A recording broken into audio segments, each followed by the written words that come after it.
not this one that we had just had, but I see rain coming again. And the Lord says farmers have to prepare adequately because the rains of this year shall have a lot of, I see so much wind.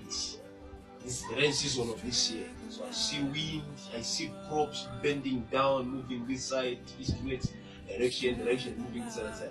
The Lord says we need to pray, and we need to pray for people that are living in houses that are not properly built because the rains of this year will be too much. So we pray for God to intervene.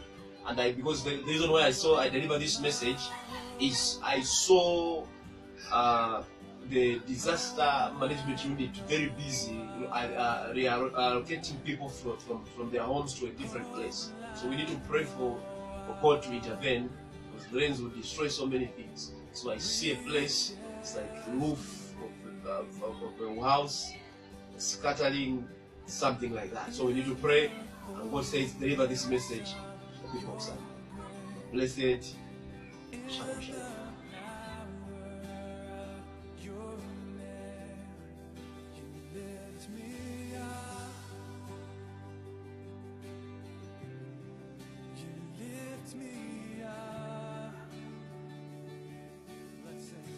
A powerful tropical cyclone making landfall in Mozambique right now. Yeah, Tom Sater joins us now with more on this. Unusual, isn't it? This one's going to be bad. The area that is getting landfall in the next hour has not been hit by a cyclone since 1962. Wow. Since then, population has grown, but the curvature of the coastline is very important with us. We already have lost 122 lives long before it even made landfall. Really? So I think this is going to be devastating in the hours ahead. Very unusual. Let's break this down because this is something. When you take a look at E-Day, it's the name of this cyclone.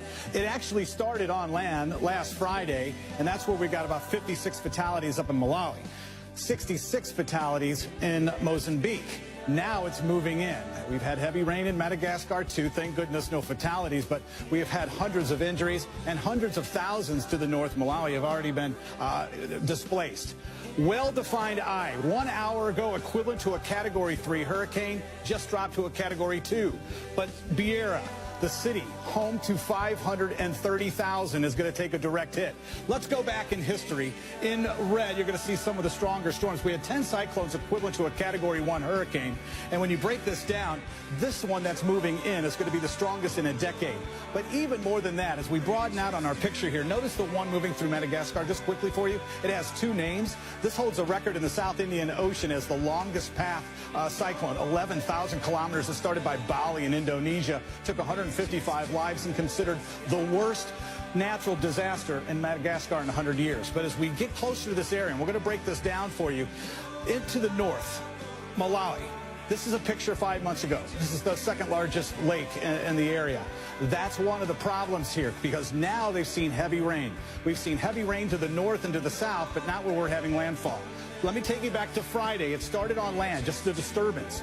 Then it made its way in the Mozambique Channel, gaining strength, intensifying, making its way now back to a landfall that is taking place. As we break this down and show you the contour, this is a big concern. Notice the little dent in the elbow there. In the southern hemisphere, these cyclones circulate clockwise.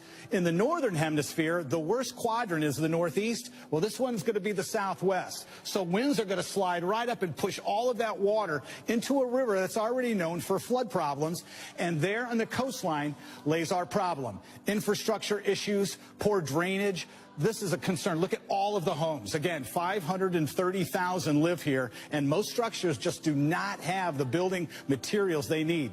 I fear this is going to be disastrous, and we're going to have some international aid needed in this area. So Beira now, looking at the strongest winds around that eye, moving into the area as we track the storm. It moves then in towards Zimbabwe, near the capital. It loses its strength, but it's not about the winds at this point. It's about the heavy rainfall. Again, this is the wet season. We're looking at 500, 600, 700, 800 millimeters of rain in this area. This is a big, big concern, Amra and Michael, for the days ahead. But right now, they're in it, and they're in it in a very rough way. All right, we'll have to stay on top of that. Yeah, Tom Sater, thank you for that.